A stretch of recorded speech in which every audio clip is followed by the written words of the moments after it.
ଜନ୍ମ ଆଉ ମୃତ୍ୟୁ ମଧ୍ୟରେ ଜୀବନ ହେଉଛି ଏକ ଛୋଟ ବ୍ୟବଧାନ। ତେଣୁ ଏହି ବ୍ୟବଧାନ ମଧ୍ୟରେ ଖୁସି ହେବା, ଅନ୍ୟମାନଙ୍କୁ ଖୁସି କରିବାକୁ ଚେଷ୍ଟା କରିବା, ଜୀବନର ପ୍ରତ୍ୟେକ ମୁହୂର୍ତ୍ତକୁ ଉପଭୋଗ କରିବା।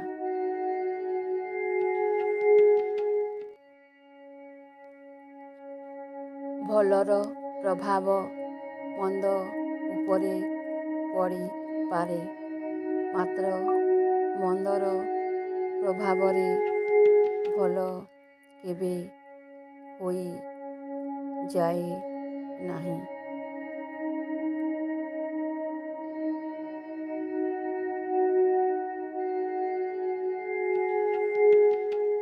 ଆମ ପାଖରେ ଯାହା ନାହିଁ ତାକୁ ଚିନ୍ତା କରି କିଛି ଲାଭ ନାହିଁ।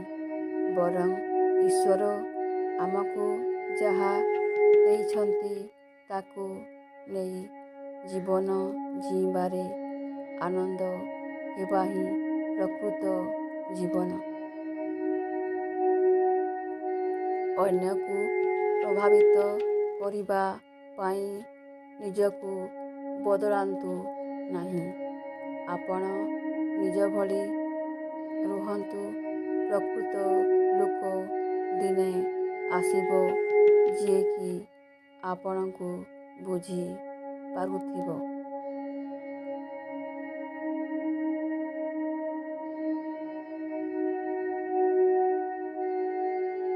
ନେବା ଅପେକ୍ଷା ଅନ୍ୟକୁ ଦେବା ଶିଖନ୍ତୁ।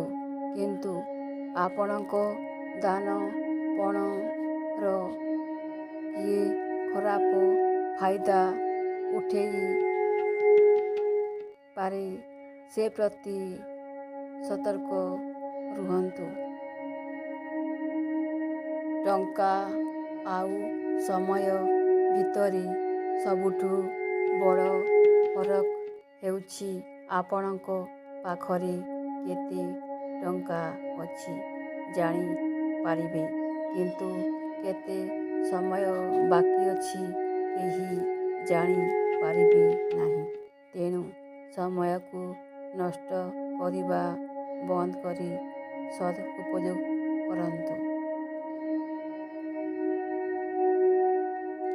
ଭଗବାନ କହନ୍ତି, କିଏ ଯଦି ତୁମର ଖରାପ ଚିନ୍ତା କରୁଛି ତ ତାହା ତାଙ୍କ କର୍ମରେ ଲେଖା ହେବ। ତୁମେ କାହିଁକି ଅନ୍ୟ କାହା ପାଇଁ ଖରାପ ଚିନ୍ତା କରିକି ନିଜର ସମୟ ଆଉ କର୍ମ ଖରାପ କରୁଛ?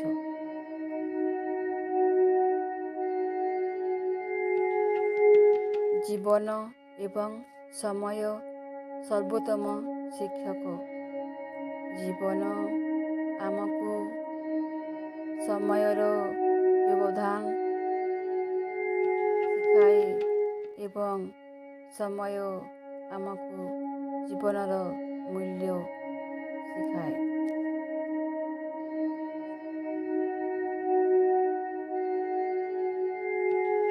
କେହି ଦେଖନ୍ତି ନାହିଁ ତୁମ ଲୁହକୁ, କେହି ଅନୁଭବ କରନ୍ତି ନାହିଁ ତୁମ କଷ୍ଟକୁ, କିନ୍ତୁ ସମସ୍ତେ ଦେଖନ୍ତି କେବଳ ତୁମ ଭୁଲଟିକୁ।